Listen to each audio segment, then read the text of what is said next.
derrière chaque tatouage se cache un esprit.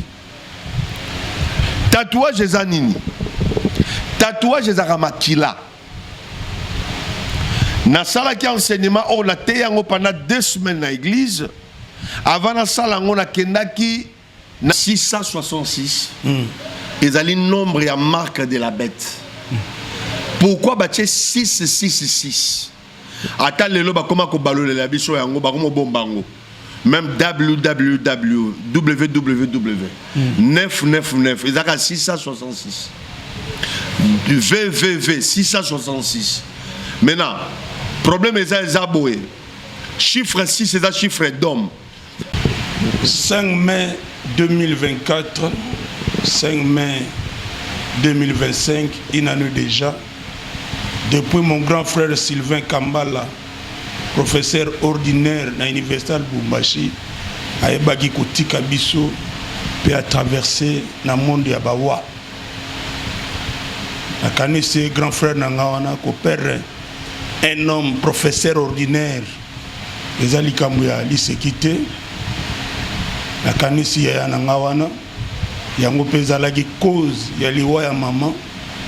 Maman 16 jours après quoi prendre liwa ya mwana na ye maman ba kotika biso. La kanisi ndeko Nangawana molimo na ye pe manakimia Nzambe ayamba Sylvain Kambala na mboka na ye mbala moko na kanisi famille la grande famille bana ba muntu da pesibino mbote mingi kashiba Nzambe abatela biso asunga biso akanisa biso zali bana na ye le dignitaire d'état Pierrot Kambala na banzi mbote na ngai kokoma na bana ba muntu na bosanité l'artiste humoriste depuis Malouika MK homme sage na pesio mbote. Il sait se vêtir, il sait se nourrir, il sait se divertir. Malachi Chipanda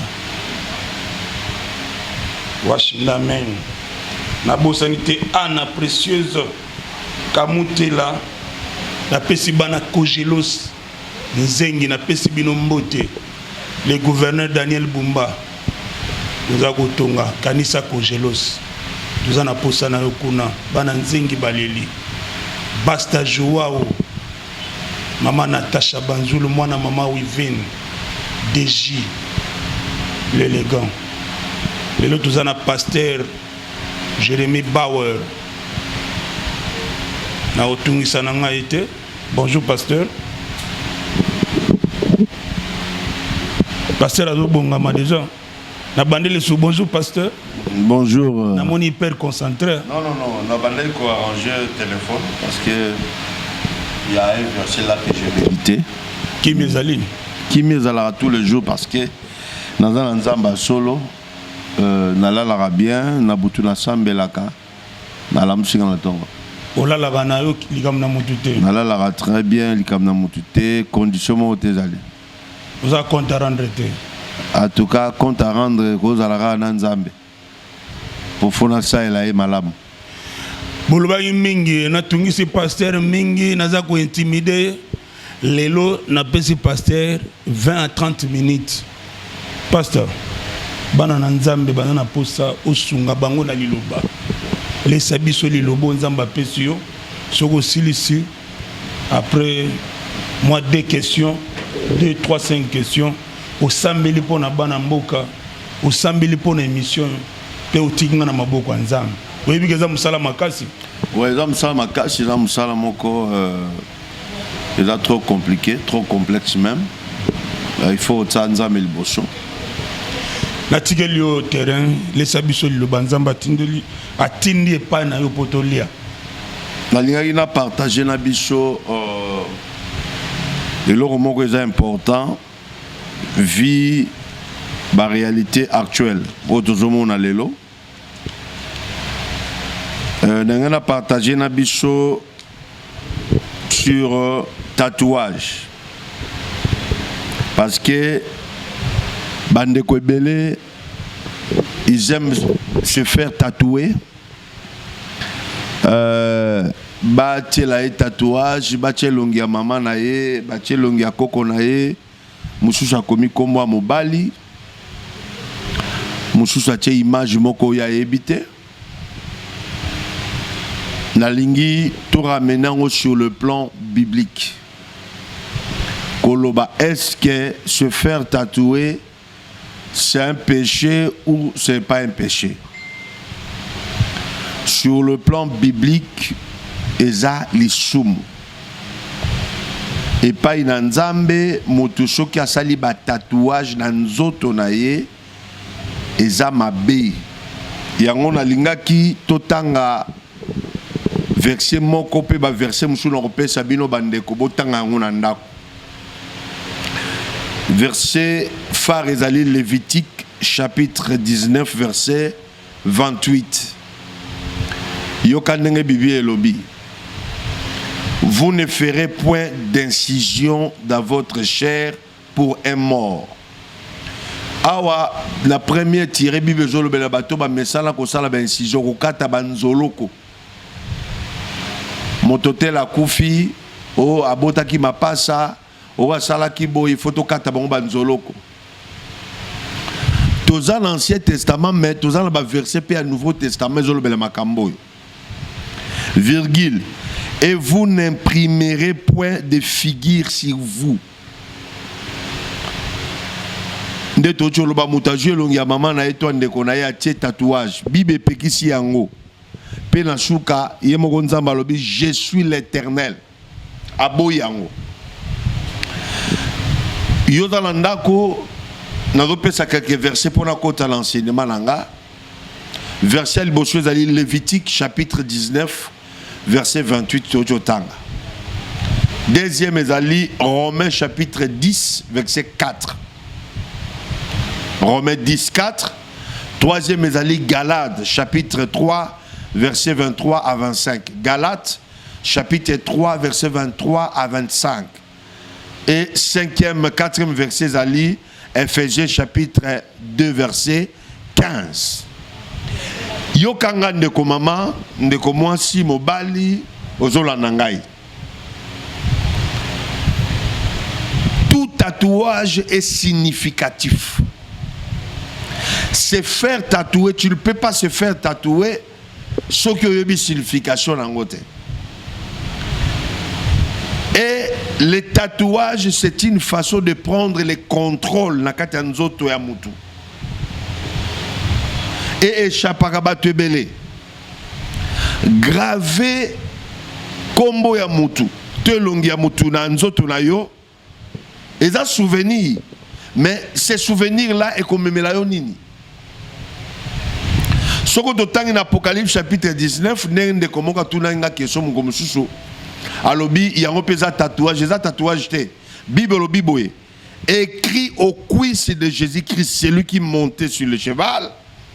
Roi des rois, Seigneur de seigneurs. Mais ici, il ne s'agit pas du tatouage. Parce que la Bible interprète elle-même. On parle de la personne qui devait monter sur le cheval. Na kuisi na ye, ba commis Seigneur de seigneurs, sauveur de roi des rois et Seigneur de seigneurs. L'Apocalypse nous parlait de Jésus-Christ. Pour l'axabiso que nous, la marque au biso tokozo nouvelle naissance. Ils ont deux marques. Première marque, akoya lokola Seigneur Sauveur.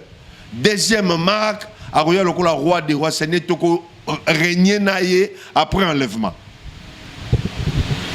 Ce que totali na ba Bible texte originaux, Bible hébraïque. Bisika ba koma Bible parce que Bible koma mana hébreu na grec, ba traduisa yango na français. Balobi se faire tatouer. C'est un péché contre Dieu. Derrière chaque tatouage, il y a un esprit. Derrière chaque tatouage se cache un esprit. Tatouage est anini. Tatouage est aramakila. Nasala qui enseignement, on a été pendant 2 semaines dans l'église. Avant la salle, on a kendaki nabato basala tatouage Batumo ba benga ngo soki beauté chinois so beauté za na ville na ke ko sola batu na basaka tatouage. Maître wana tsaka ba tatouage azo bisanga bi papa tatouage ezali alliance ya makila. Pourquoi tatouage ezali alliance ya makila? Po ba tatouer mutu basaka nini? Tonga wana bachubaka mutu basali nombre ya kombo soki komo nanga Boer ezali B O W E R. Donc 5 lettres basali ba pointer na ba aiguille. Makila wana bimi bako koma kombo sur le sang. Donc les tatouages ils ont impact ya makila. Na ina lo baboye soki mutu akoma kombo ya mobali na ye na nzoto na ye pour se faire tatouer aye bango ke asala alliance na mobali wana. Soki mobali wana kufa soit bokabwana jusqu'à présent osala kaka osana alliance na mobali wana. Cette alliance-là sera brisée mukolo yo bongo la mutema. Bato nyonso bayamba Yesu, babongo la mutema. Azangi na tatouage tanga yepa Yesu, tatouage wane koza la nzoto mais alliance à tatouage wane koza la brisée par le sang de Christ parce que Bible lobi si tu crois au Seigneur Jésus tu seras sauvé. Et tu es devenu une nouvelle créature. Donc tatouage wane koza un impact. Maintenant l'alliance du sang, pourquoi? Derrière chaque tatouage, il y a un démon, il y a un esprit. Bato nyoso babongo la mitema te bana ba tatouage na nzoto. Soki okoma kombo ya mwasi, kombo ya mobali. Soit okoma kombo soki ya nani. Même ocha elongi ya mama na yo po akufa po talaka ye. Bible interdire ba figure. Ne komoka lobi Moussa est même prophète, na se tatoué mais na tia kombo à Jésus. Bible interdit, Bible lo biboé. Boko zo kombo nzambe te bosa lango image moko boé. Boko zo elongi te bosa la image moko représentée. Jésus ne se représente pas par une image. Dieu ne se représente pas par une image. En preuve année soit botama na l'an 0. Comme dans l'an 0, tu n'as l'an 33 kufa photo ezalakate. Caméra pe zalakate. Monde wane zalaka développé peut-être le monde ya lelo. Ba photo nyoso bo monaka elongi ya Jésus, eza elongi ya acteur wana asalaka film à Jésus en 1977. C'est aussi un fumeur de chanvre. Un impidi qui est. Asalaka ka film producteur a joué à tourner film a peu ba foutier. Mais tant bozo tcha elongi ya mutu wana bozana idolâtrie. La Bible l'interdit. C'est pour cela. À toi, je comme moi, Jésus, tu es tatouage de Jésus. Il y a l'impact. Jésus-Christ, azana mutemba ana tatouage. Et bah, tu nous sommes tatouage dans d'autres. Tu es en train d'abîmer Bible, Foko et le temple du Saint-Esprit.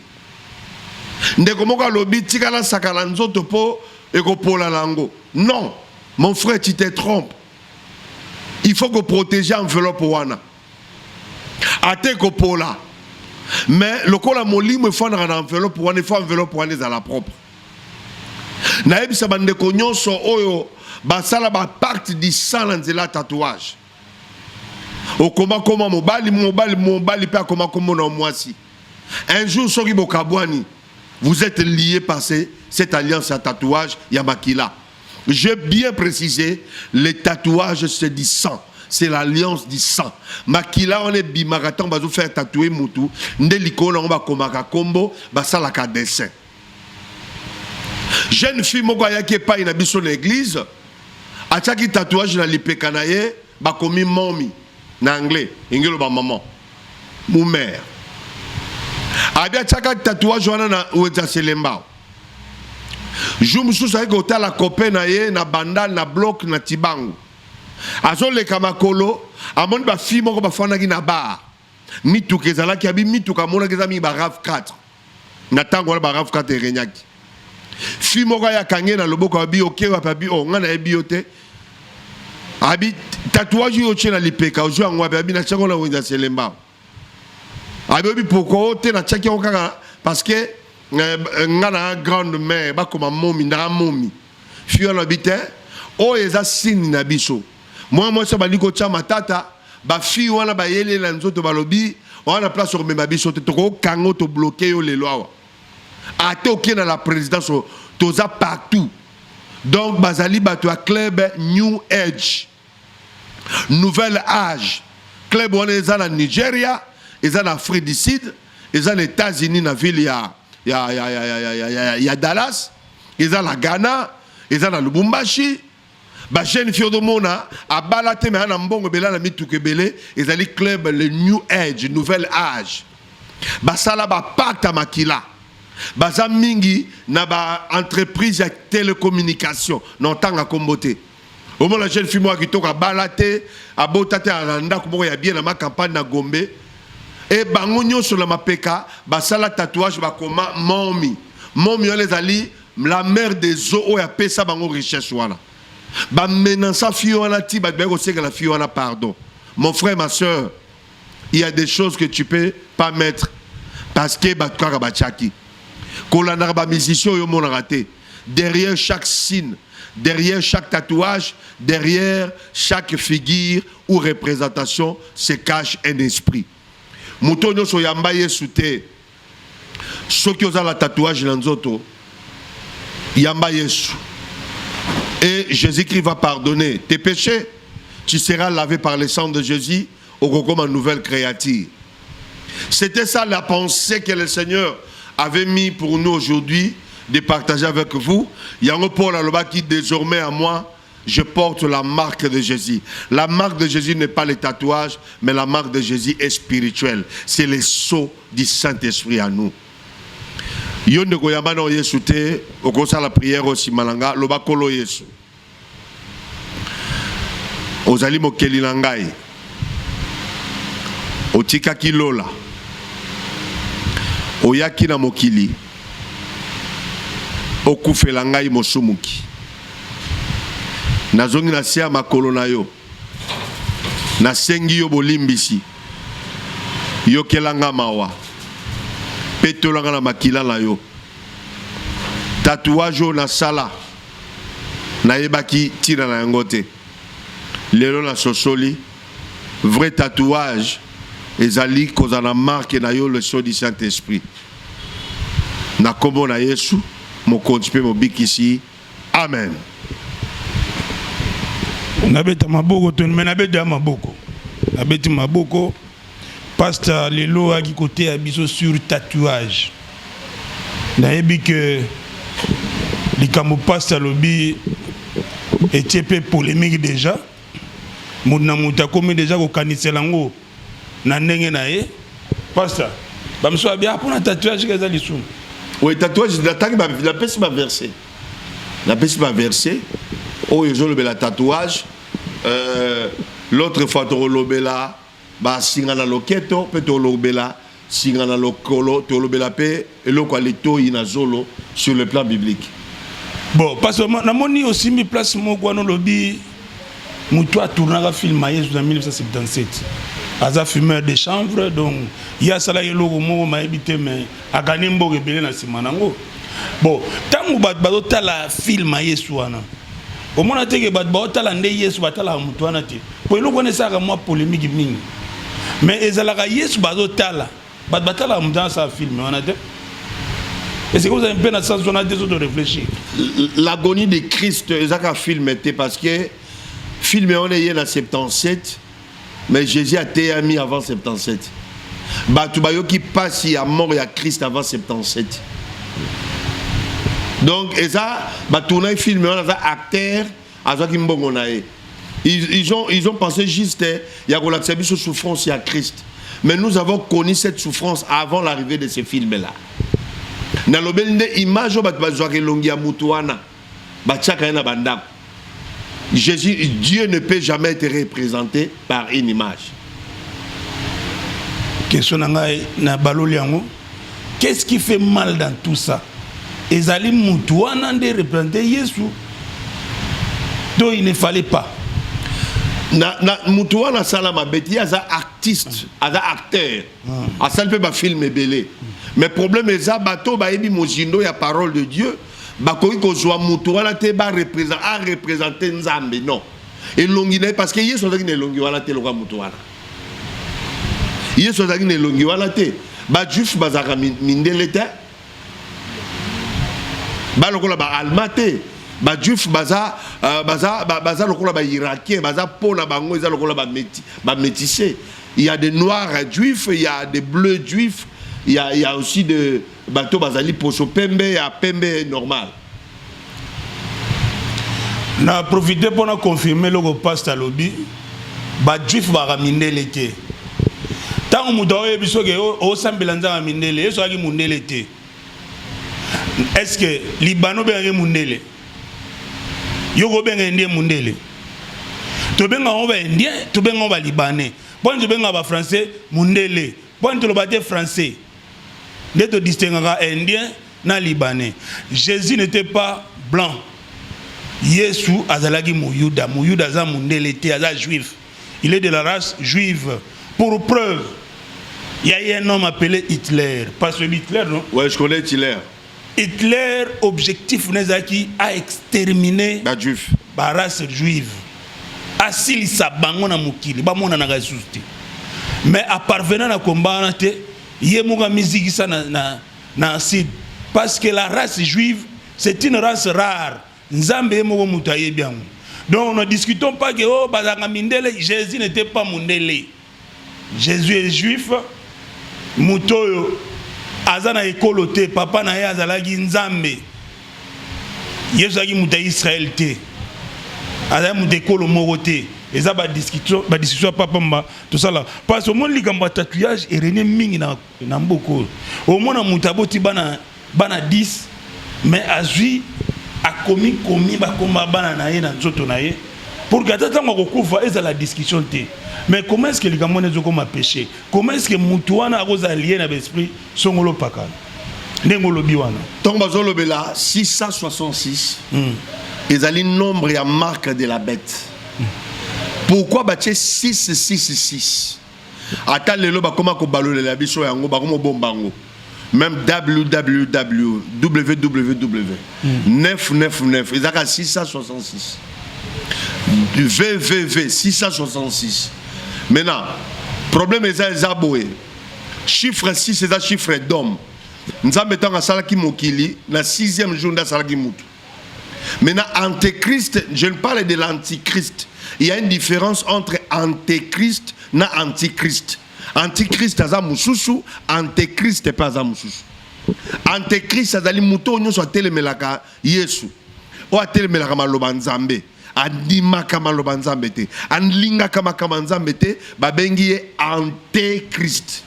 Mais antichrist akoya c'est lui Satan le diable akoya kolata nzoto lokola mutu pour accomplir le chiffre 6 ndenge nzamba salaki mutu na 6e jour babengi un nombre d'hommes 666 c'est-à-dire ba nombre nana mikole kokoka yango tango antichrist akoya après enlèvement. Akoya, aromema kimia, la Bible dit lorsque vous attendez parler de paix, sûreté, nanu kimia ngekotité. Mais tant que yakoya koluka a rassemblé le monde entier.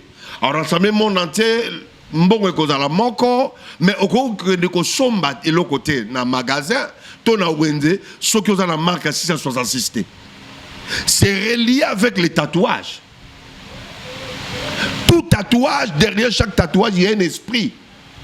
Mutunyo so ya mi Yesu tanga ya mi Yesu lokola te ngala ningate yamba Yesu lokola mokonzi te yamba Yesu mokonzi pe mobikisi na yo tango ya mi Jésus mokonzi pe mobikisi na yo mukolola tu auras le sceau du Saint-Esprit véritable tatouage na peso exemple moko obi Satan banga mutu asambela mingi te po bandoki pe baka na église atiki ndoki ya asambeli Satan banga kane mutu azana Jésus ya solo. A mon nini katina yo, a mon le sceau du Saint-Esprit. La marque de Jésus. Et ça physique mais spirituel. Ndeni bata solo ka baibaka yo osambelaka. Oyibi ozana nzambe. A mon esprit na yo zana sceau. Il y a un tatouage à mon centre. Ce n'est pas les tatouages physiques. Les tatouages physiques, c'est un péché dans la Bible. Tu ne peux pas prendre une figure ou image quelconque. Au bas, on a un c'est ça. So lobby Moutouana a fumeur de chanvre bouena bou. Mais au besoin image à Marie. Aza moi sandumbate. Bon, Marie Azali sert en Christ, le quoi sert en Christ. Maman Yesu. J'arrive. Ngaza bibliste, ngaza bibliste. Maman Yesu. Jésus a dit que le ben maman tient. Ni dans les textes originaux hébreux grecs. Nulle part Jésus a benga Marie maman. Pasteur wana otimbola sur libulu. Ngaza bibliste. Naza bibliste. Yazana maman Yesu. Nalobi Jésus n'a jamais appelé Marie maman. Abenga femme. Il n'y a aucun verset biblique. Il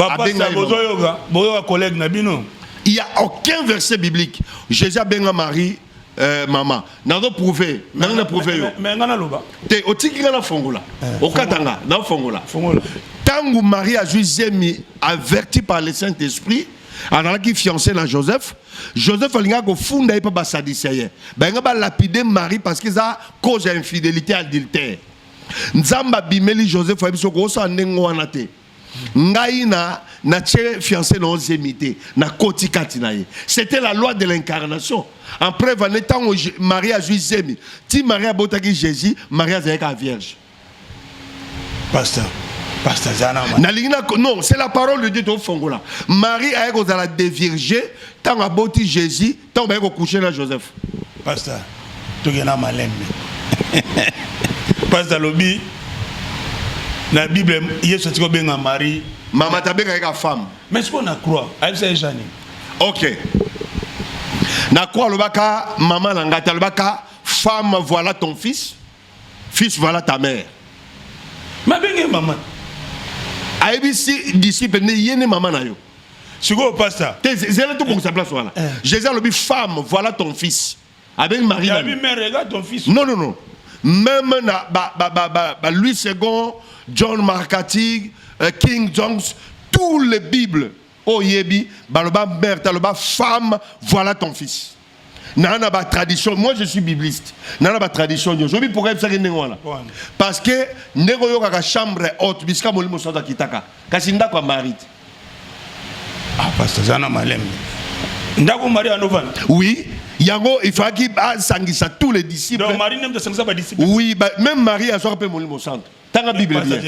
Oh le Bible moment moi nogi. Tenoke nogi. Chambre haute wana do zaende pa ba Yesu. Oui, ezaki ndako Marie. Tena tu ndaka ba Yesu. Oui. Bisika Yesu akola. Oui. Bisika no vana mama na. Oui. Do yango abenga chambre haute. Chambre haute. Do ba disciple wana Marie mtasangisa bango. Asangisa bango. Yango Yesu ba femme voilà ton fils vile tala voilà ta mère. Pouvoir wana Yesu mtapesa ka. Yem tapesa ka oui. Do seke Marie a na pouvoir moko boye. Azaka na pouvoir moko boye. Azaki na pouvoir ya naissance tant aboti Yesu tant sur terre. Tant à Koufi, à tika lokola bondimi nyonso, azana lieu de repos. Par quel pouvoir asangisa bango? Par quel pouvoir? Parce que Moutou a pensé que pouvoir wana zaki nzamba kota kati. Mais que ça y a pouvoir. Même Abano dominer ses disciples. Non, Marie n'a jamais dominé les disciples. Mais Abano non. Marie n'a jamais dominé les disciples. Marie n'a jamais participé au Colombo na réunion à Yesu na pasteur. Pasteur Malembe. Pasteur. Oui. Na tout une question. Nana pensé que Marie pouvoir ya osangisa ba disciples. Écoutez. Parce que non, et ça dans ma Bible, il faut toujours la parole de Dieu. Avant soit matalobi boy, ne vous éloignez point de Jérusalem. Oui. Bon c'est la molimo santo akoya. Maintenant, oui, en craignant les Juifs. Attends. C'est là que je papa. Jérusalem est derrière l'anda quoi Yesu. Aux biblistes. T'es n'engina bongisa, n'engina bongisa là yo. Non, n'engina bongisa là ou bien pour comprendre. Jérusalem est l'anda quoi Yesu té. Marie faisait partie aussi de la disciple. Même les qui a Jésus faisait partie aussi de la disciple. Là où c'était né d'ordinaire dans la Bible, chambre haute. Combien la Bible était? Selon les commentateurs bibliques, c'était la maison qu'habitait Marie. Na Yesu. bakisa ka pena wana de mais obinda ko ba yesu la boya ki angote kasi de on zona lobby to wana toke malin pasteur bon di mabe ba catholique er moko mutaboyi bango azate to bon to ni ba pona na ebite ngoko tsanini wana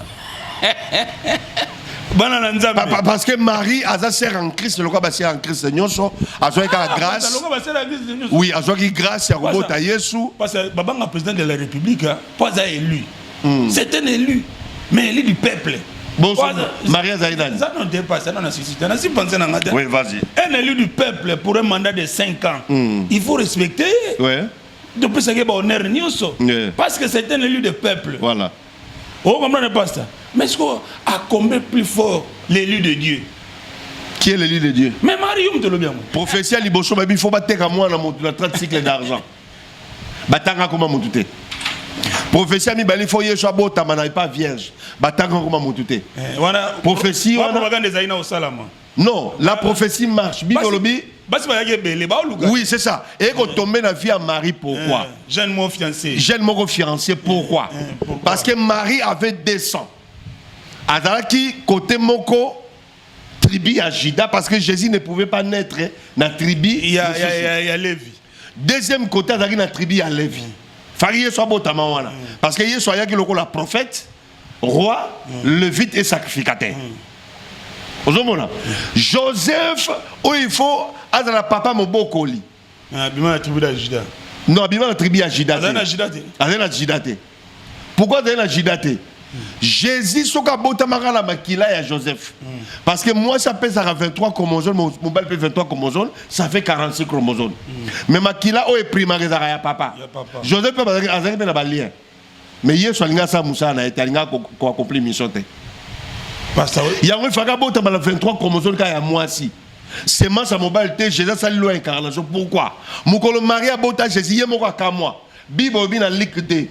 Marie ces choses le dépasser, les surpasser.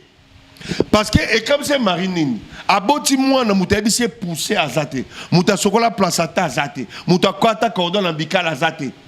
Ce que mutabo benga sera pam. Quand il y a un zoé biso ka sera en qui dans un ngolu. Ba sera en Christ c'est sur ngolu. Pasta.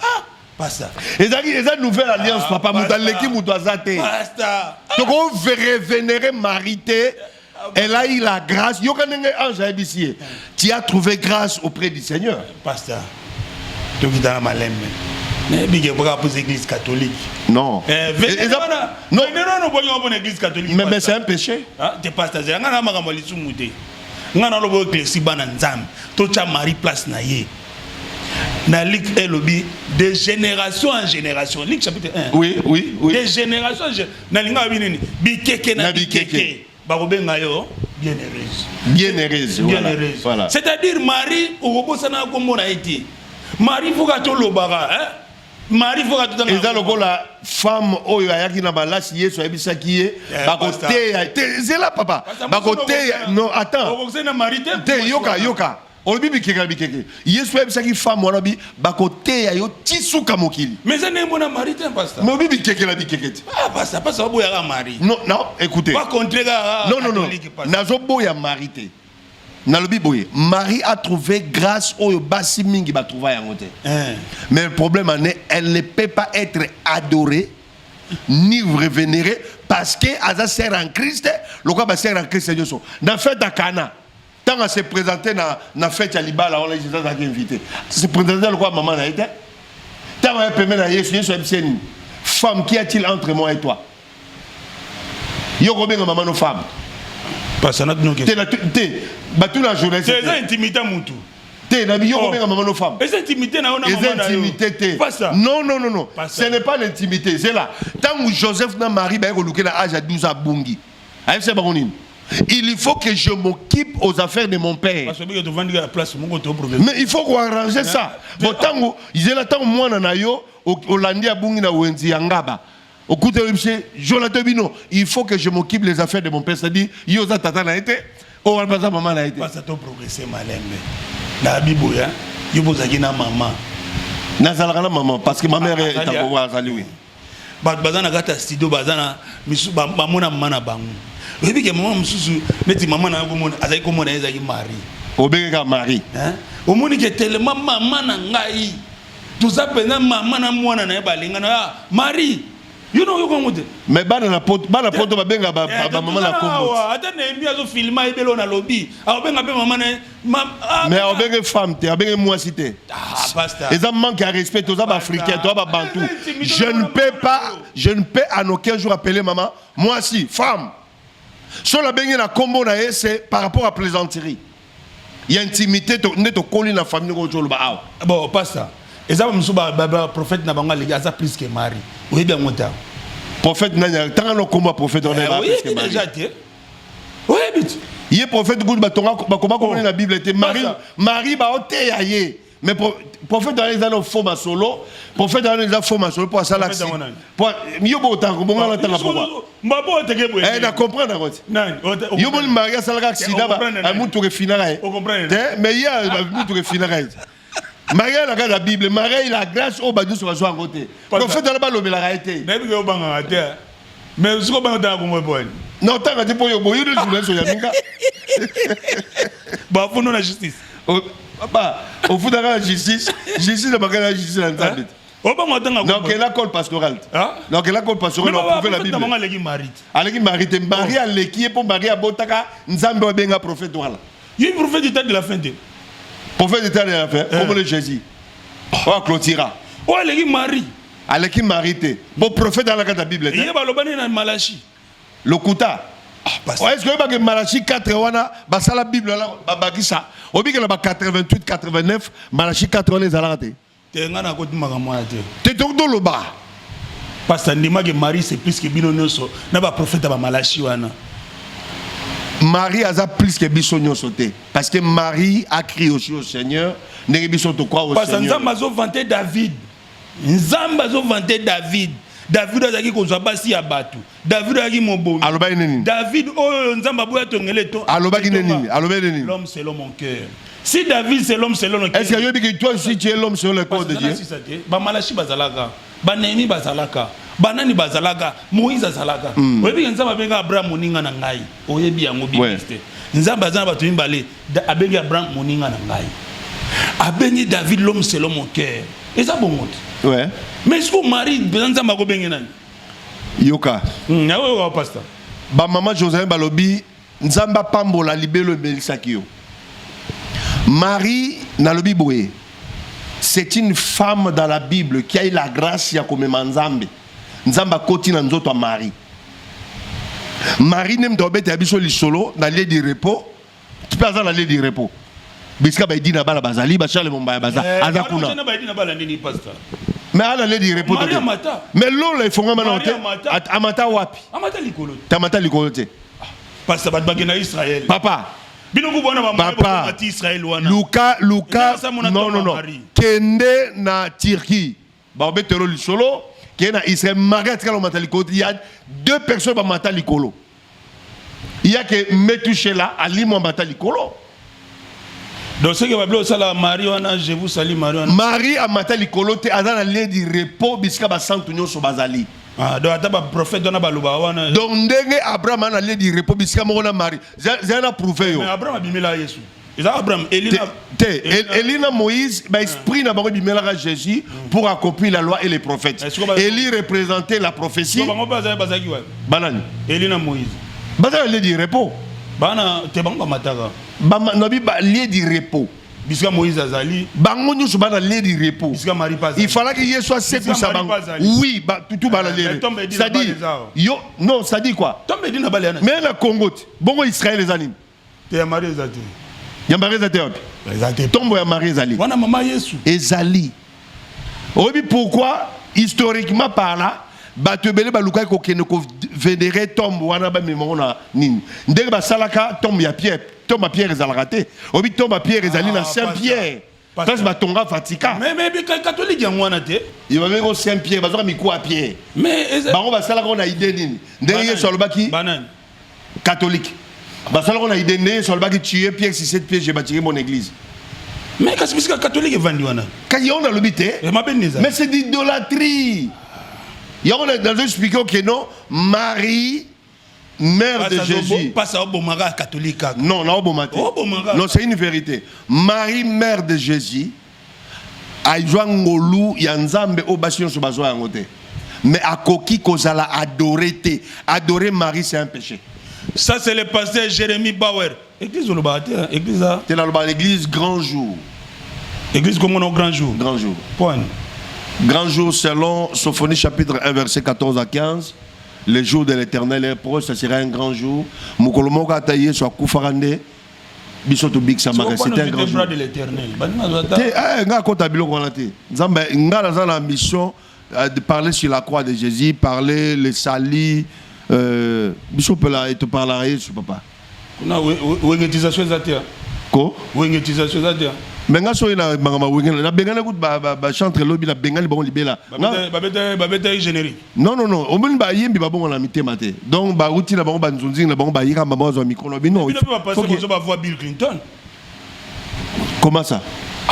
Pasteur. Vous va voir Bill Clinton. Est-ce voilà les avoir na ikoko. Tena biba pasteur yo chaka yo monde. Ti yo na zo lobate. Oh défendre bino nyo. Ba pasteur on ba nani ba zo voir.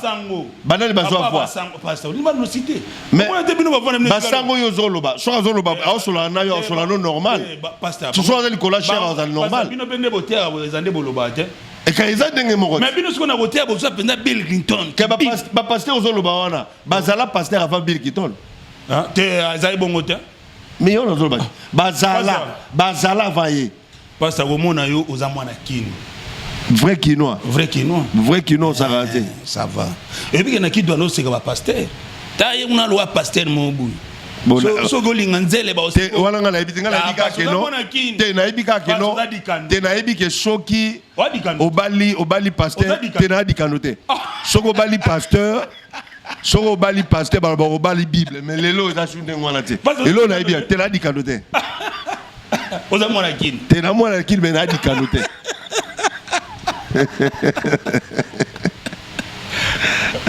Pasteur ba no boya pasteur. Siko tangu wenge maison mère na BCBG ba régner Bill Clinton a régné au chacho. Il n'a pas passé pour le niveau na. Non, c'est faux. Vous le devez. C'est faux. Pasteur Toyebi. C'est faux. Pasteur on na yebi ba pasteur on na yebi ba zo ki bilté. C'est faux. Dominique Ngoy. C'est faux. Dominique Ngoy. Bon général Sony. Ah? Pasteur on a pasteur. Ah. Sur le bateau tango le ba comme 20 euros ba tikala garder. Te ngana ko tangela o. C'est ça. Et alors loi général Sony ka futa Rockman. Respect. Docteur Tolo Kabilo voilà pas. Fernando. Pour la faux débat, un faux débat. Oui, mais bino ba sa no opération ba. Vous avez une débat. Oui, ba sa la opération pourquoi? Parce que non, écoutez. L'église, les gens du pasteur de l'église du réveil. Hein? Baganga kaka. Parce que non, dans le bien. Avant Bilazala abota baba pasteur bazalaka. Bazala mais loi loi Bill. Papa sikate na banoko ganga koleka. Te loi Bill. Koleka osakalate. J'arrive. Koleka osakalate. Jimmy Swaga crier plus que. Logo la Bill. Koleka. Koko parete muto azo imana muto azo te c'est des choses différentes. Bon, pasteur Douano qui na suka betali solo. Église Combo. Grand jour. Grand jour, les gens ont matité na. Tu as matité na quartier Baumbo, puis tu as appelé Angeli. Donc, Mouta Okita na Reni. Na Baumbo, so ozali okiti na parquet. Na parquet matité. Parquet matité. Quartier Baumbo zawala. Ça va. L'activité. L'activité de Zalaka dimanche qui l'adoration. Lundi, tu as le côté parce que tu te rappelles comme ça, là, mardi, tu as qui dans l'enseignement. Bassa Moussala, oui. Oui. Mais nous avons été temps plein. Tu as le droit là. Ah, donc moi, on va changer de moyen. Bon, si on a eu pour ça, activité, moi, mon nez. Tu as la conférence, son de la trompette, deuxième son. Tu as la commune. Premier son de la trompette, qui les trois péchés ministériels. Deuxième son, l'église de Dieu ou des hommes. Troisième son, ils ont à mois et à septembre, auto 5 peu de soutien à Baneko. Mais oui, Bozal. Les pasteurs reçoivent quel jour? Tous les jours. Tous les jours. Sans problème. Sans problème. $10. Ah, il y a $10, mais tu sois qualifié au coup de collègue. Il n'y a pas de condition. Ni de retenir pour l'église grand jour.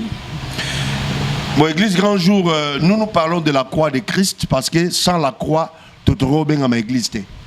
c'est la vision, la mission que le Seigneur nous a donné bana sur grand jour na pambol bino qui met en zame za liko na bino n'engaka na profiter parce que dans un livre awa livre oyo intitulé La guerre des intelligences Ordo Abkao. La guerre des intelligences Ordo Abkao veut dire ordre de mettre les désordres. Ba 5 ans édition presque $800 pour Tobi Misayango. Na 5 bandeko baza na bonne volonté ba soutenir Musala Nzambe, ba soutenir Musala Oyo, la guerre des intelligences Ordo Abkao. Tolobeli makambe belé na kati guerre toza la ngole la guerre ya maele. Na moni olobela be guerre à STT. En tout cas non en tout cas guerre à est naza par ba to balobeli yango mingi. T'es na expérience qui TV. T'es bon l'expérience qui TV na lobeli yango te mais la profiter lobela on que nous avons promis que la guerre ici, la guerre est aussi là, par la grâce de Dieu. Mais tu veux c'était que bateau nyonso babumi bateau na est et bateau na Rwanda. Et ça la autorité au la mboka oyo, celui qui tue par l'épée mourra par l'épée. On a boire les banques des mission politique. Mais au Sénégal na ngote. Et mboka nanga. Bateau ba kufi la ba am pour la TP la Goma. Badumshuba famusula na mona baote bakufa il faut ça la passe baba amanzambe eza na émission église ya ba pasteur kasolobel guerre est na bio sambeli ka pona guerre est passa doko moko manasuka avant prier pour na biso au message za nango après au prier pour na biso au prier pour na ngaya webi que biso ba dokuta na bino boye to sape ba attaque belé bon au prier pour na biso na profiter na pesi Alpha Kombe Mbote Jonathan Makombor na pesi Mbote Vinvi Kambala, Prince Kambala, na Pesibino Mbote, Anissé Pokonzo, Anissé. Naseng na papa Sylvain, Lukelanga ba partenaire pour la livre, il pose partenaire, mnene, livre yango Nasengi. D'abord il libanga parce que libanga est biblique, elle a la Bible. Tatouage est biblique. Tatouage biblique, libanga est biblique, parce que libanga est salutation. Papa Sylvain, Bilonio so, na Pesibino Mbote, banon so ba na Afrique du Sud. On a Durban, Johannesburg, Cape Town, na lingi bino mingi. Ba o balinko soutenir Musala Nzambe. La porte est grandement ouverte. L'œuvre de Dieu ne peut être épargnée lorsqu'il y a les finances. Kosunga la bino matériel, financièrement et aux alabiso mala mingi. Toko sambela pona biso. Toko sambela. Kolo topesio merci parce que au banen na biso lokola Alpha Chimene na biso lokola Emmanuel.